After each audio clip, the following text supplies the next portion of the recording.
All right, today's the 28th of August, not June, 28th of August. So now, today, I'm going to attempt to work on this bumper some more. I need to try and get this end piece off. There's only one bolt left that I got to get off. I talked about this in an earlier video 3.5 months ago that I got it to spin. Unfortunately, that means that the nut that's buried under here broke loose, and so I can't get it off. I thought I was going to be able to get a grinder down in there, but I realized very quickly that there's no way I'm going to get this grinder down in there. And I'm planning on using this this end piece because it's in good condition, so I don't want to damage it. And I don't have the equipment to try and cut more of this bracket off, and I'm not sure it would help anyway. So my next attempt is going to be to see if I can pound a chisel down in here and possibly just cut that remnant of the bolt off without damaging too many other items. There is room to aim it straight on and whatnot, and I've got a little sledgehammer here, so we're going to see if I get lucky. Maybe I can cut it off with that, and maybe if I jam it in there enough, maybe I'll be able to spin that nut out of the bolt out of the nut. Sometimes that works, so I'm gonna try and just give this some wax and see how we do. I'm gonna need both hands, so I'm gonna pause the video, see how we can do with that. Okay, here's my first attempt. I got the chisel wedged in there as tight as I can right now. I'm gonna see if it has enough leverage to hold the nut and give this. I'm happy to report it's actually turning. Maybe after all this time sitting with some PB Blaster on the threads, it loosened it up, who knows, but wedging that chisel in there is holding it right now. It'll probably start spinning once this loosens up enough. But right now, it's working. I didn't really expect it to. You just never know. Sometimes you get lucky. All right. Okay. So after a lot of banging and pulling on the breaker bar, the bolt itself broke, which is fine, because now it all fell apart, and I've got it in my hand. This way, I can get to the underneath, the bolt that's supposed to be on that end. The other one still looks kind of difficult to get to, so that may be a little more of a challenge, but I can work with this, I think. And I finally got the whole center part of the bumper free now. I'll need to remove the housings for the parking lamps and turn signals next, I think, carefully. Then the next step is to pull the whole corresponding assembly off of the front of the car. Fortunately, the bolts that hold it to the frame of the car are pretty easy to get to, and they shouldn't be too hard to get off, since that car doesn't look like it's ever been submerged and isn't too rusty underneath. So that should be my next step after I finish cleaning up this bumper a little bit. Okay, so I sprayed down these little nuts here and threads with this penetrating oil here, real good. And I prepared myself with some needle nose pliers to grab on the other side so I could hold them, so hopefully they wouldn't twist off or break. Found a wrench, 7/16, and I was getting ready to put my needle nose pliers on when I noticed that when I put this on there, it just turns so easily. So I'll count that as a major blessing. Those are going to hold and not break, which is great. Although if I don't end up using these housings, then not a big deal, but I'll still save them as spares or something, so that's good. So those are coming loose real easy. Okay, time for the next phase of this project, dealing with the front bumper and the grill. I've mentioned this before in a past video. I have a replacement grill.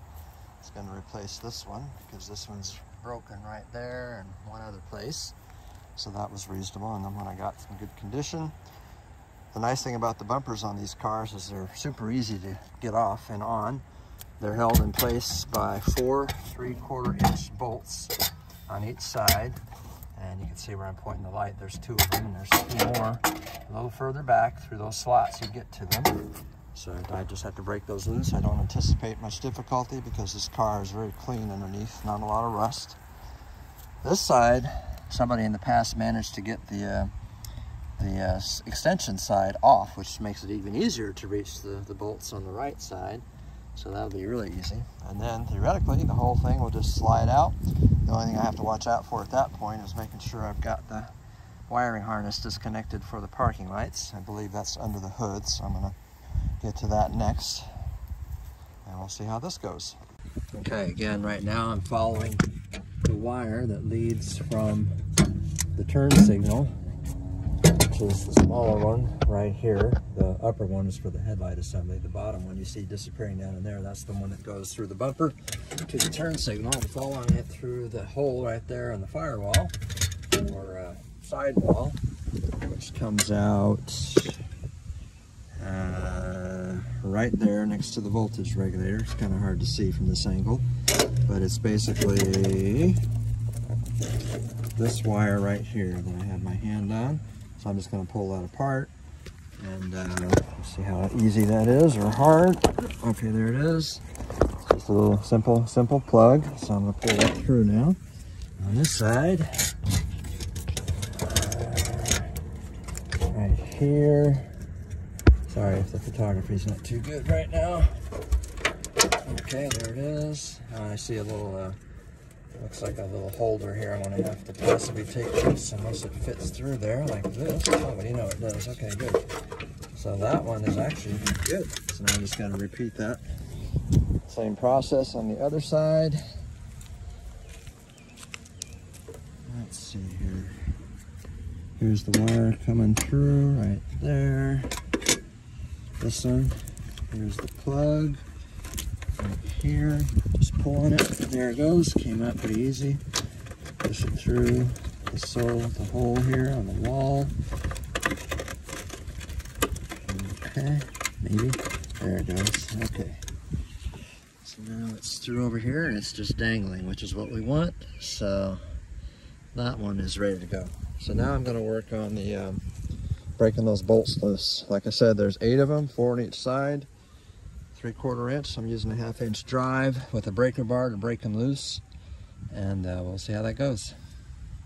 Okay, the first one came out pretty easily. I didn't even have to use the breaker bar, which is a good thing because it was a little too long and hitting the ground, so you just use the ratchet. See how clean that is? This car, I'm very thankful, is very clean underneath, hardly any rust at all, and this is where it's showing. It helps a lot. This is more for my own documentation. There's 4 bolts, 2 of them are identical to each other, 2 of them are not. These 3 bolts are identical, but the washer on this one has a flat side to it because that goes right here in this lower corner so that it fits in there right. And then this short one goes in the upper front position. So I'm just documenting that. It's the same thing on the other side. So I'm just showing a quick picture here of what this looks like as it slides off. You can already see the bumpers hanging over here. She's ready to come off. That's what I love about these bumpers. They're so easy to remove. So basically you just carefully slide it off. So, and this is making a wire out of it. There we go. Okay. Let's see. Looks like everything's coming off all right. Yep, and that's it. That's how easy it is to take that bumper off. I forgot about the condenser that wasn't being held in place anymore, so that kind of fell down, but that's okay. It's not connected anyway.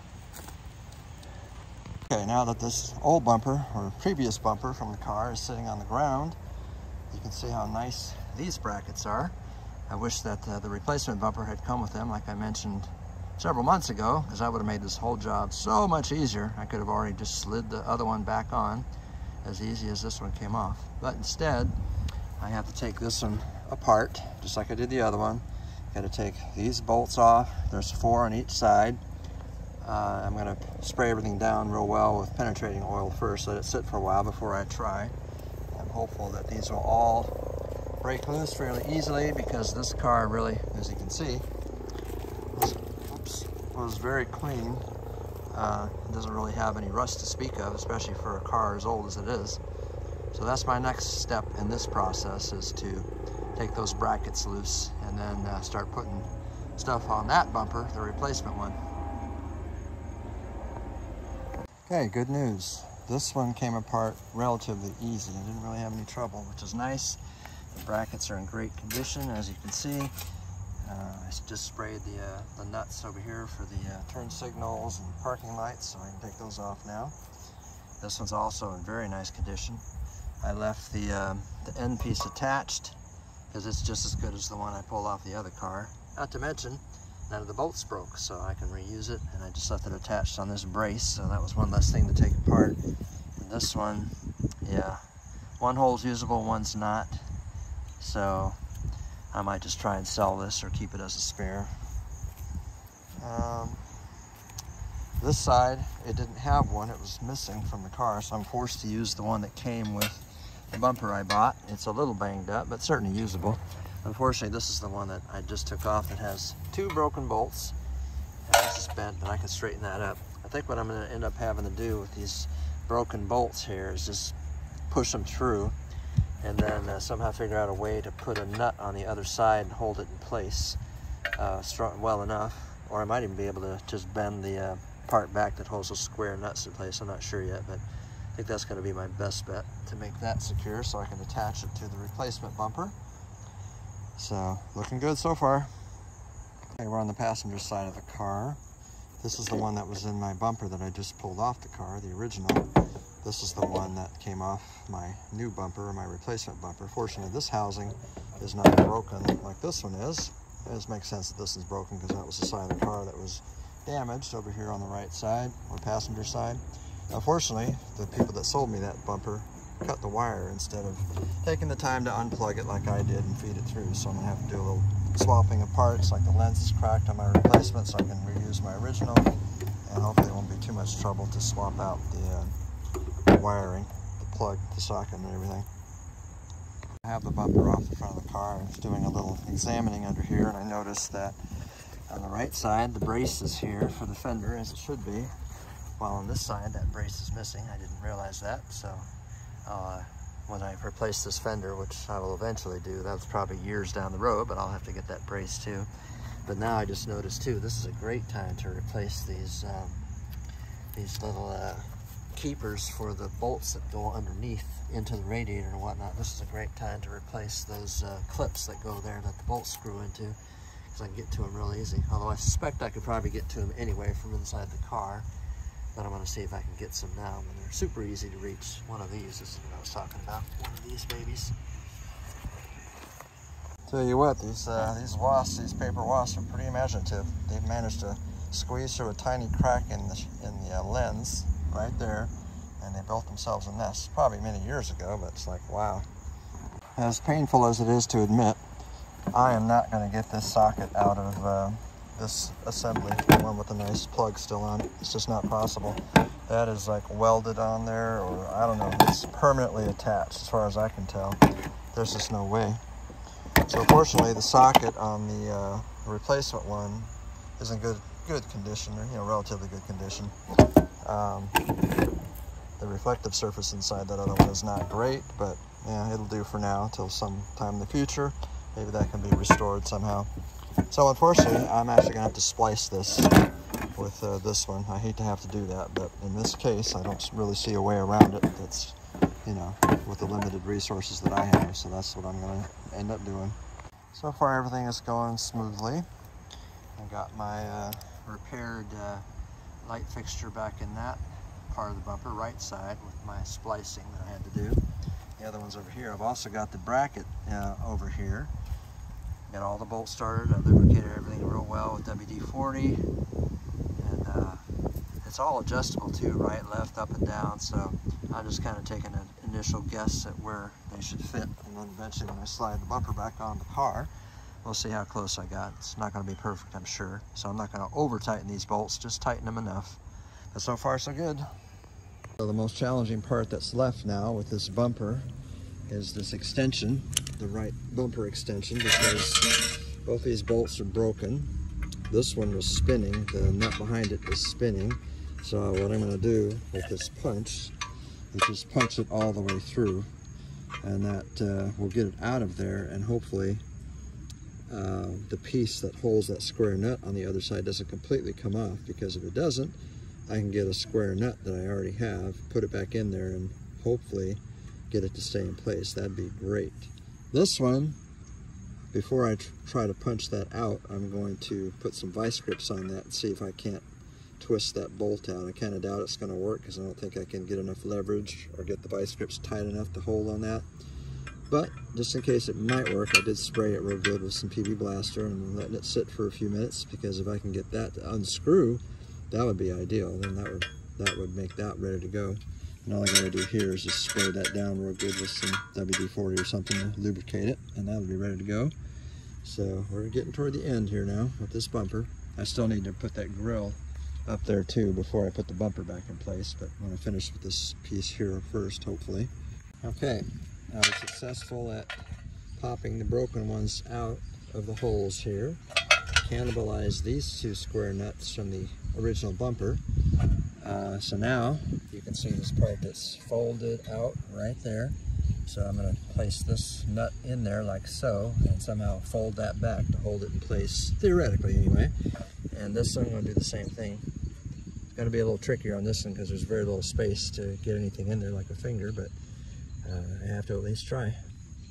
Alright, this is the end of the day, 28th of August. I ran out of steam and I ran out of daylight. I almost made it, but for the life of me, could not get this end piece on there all the way because I need a bolt. This is the original bolt. I needed a bolt, same style, about 1/4 of an inch longer. And the reason for that is because those square bolts that I showed earlier in this end piece, I did finally get them back in there, sort of, but the one is not close enough for the bolt to reach, not quite close enough. So I am going to have to go to a hardware store tomorrow and the next day and get that bolt, get that nut, that square nut. No, I'm sorry, a longer bolt. I'm tired. Anyway, so that's going to be a wrap for today. It'll be a couple more days at least before I can touch it again. But I actually did quite well, better than I thought it would actually, because that bumper is almost ready for installation. Almost. See you later. Bye.